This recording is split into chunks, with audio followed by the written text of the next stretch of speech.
omukulembeze w'eggwanga Yoweri Kaguta Museveni olwaleero alaze eggwanga bweriyimiridde ng'era alaze ebituukiddwako mu mwaka gw'ebyensimbi ogunaatera okuggwako. She got land. When she got the 1 million shillings, she didn't have her own land.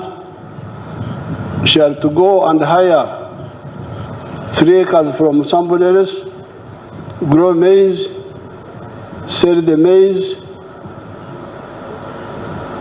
put some of the money back into agriculture, and then buy those sheep, the ones you saw. Ono asinzidde wano n'ayongera okuweerera obulyake mu gavumenti saako n'abo bangalo bunani ng'era ababaka ba palamenti ey'omulundi gw'e12 saako ne baminisita be yakalonda abasabye okukola ekisoboka okulondoola obuweereza bwa gavumenti okulaba nga butuuka ku bantu. Really, I am no longer interested in non-performers.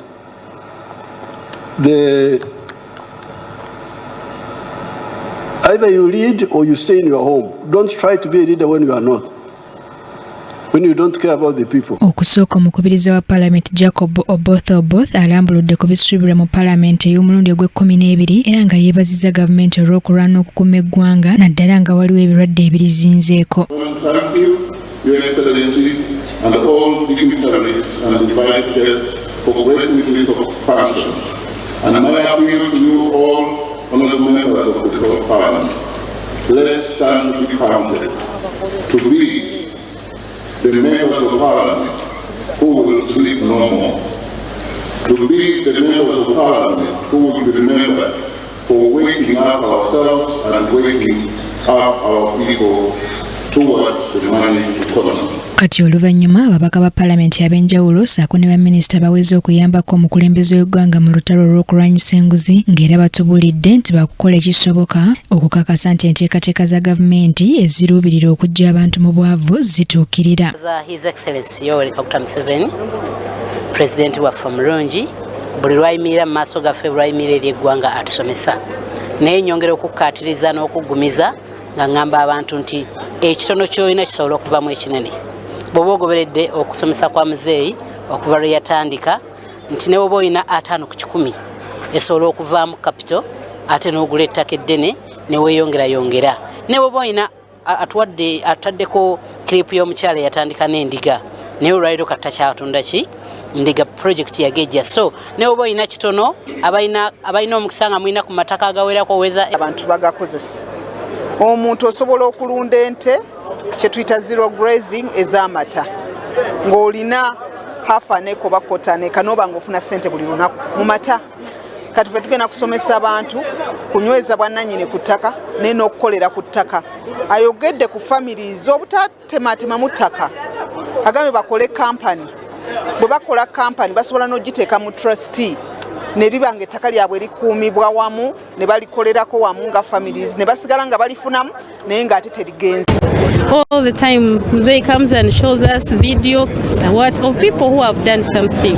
I think all of us should wake up as Ugandans, because myself sometimes I really, I think and say, since Mzee started speaking this message and showing these videos, what have I done as a person? If every Ugandan asks himself or herself such a question, I think Uganda can move to another level in a very, very, very fast speed.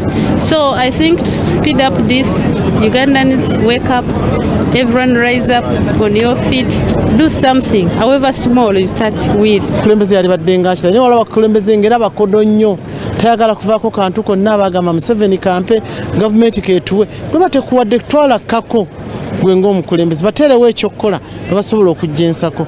Era nze nsuubira okubayigiza abantu kati ngenda kwongeramu greenhouses, ngenda kwongera ebintu birala bingi nnyo bagenda okuba nga bakola nga ntambula parish ku parish n'okwongera government programs, kubanga waliwo n'omuntu atamanyi nti government programs zino zaffe zitukwatako.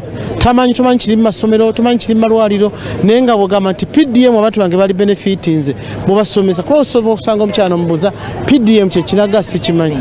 Kubanga abaagala emirimu mu gavumenti bangi oba bakuwa extension worker, production officer, district health officer, VHT n'obuweereza obulala bwonna. Kiki ekikubeeza mu district Nakuru mu 2 n'oddukayo biveeko abalala bakole. Nze mbaweeyo obweyamu nze ne minisita wange Honorable Balaze tiffe tuli banna firudi so firudi tugitegeera era firudi oba totumye weesitukidde kasita otubabbalamu n'ennameeri tetugenda kukkiriza munnayuganda kubeera kutambulira ku magi nti kubanga abantu abakola mu gavumenti erigenda tuzaamu amaanyi nebo tunabeera wansi muziroko gavumenti zetukoleramu wansi tulaba nga tugenda kukola n'obuvumu okusinza ku byayogedde olaba amaofiisi agasinga gabadde gajjula enguzi mu kiseera kino pulezidenti ng'ayogedde ku ssente zisindikibwa akawumbi ka ssente akabadde kasindikibwa buli mwaka akeegatta ku ssente z'enguudo ssente ezo ku disitulikiti ku buli 100 obadde osingana disitulikiti 30 nga zisobola okukozesa ssente ze bulungi nga 70% ssente ezo bazikozesa mu butali bulungi ne mu kino pulezidenti kyagambye tulaba nga ffe tufunye amaanyi era wano njagala okutegeeza bannayuganda ne local governments. Ababaka ba palamenti aboludde oluvuganya abasenga mu bungi bazize olutuula luno ng'era bannaabo abakiise kino bakivumiridde wakati mu kulaganga bwe kirina engeri gikikosaamu ebitundu bye bakiikirira.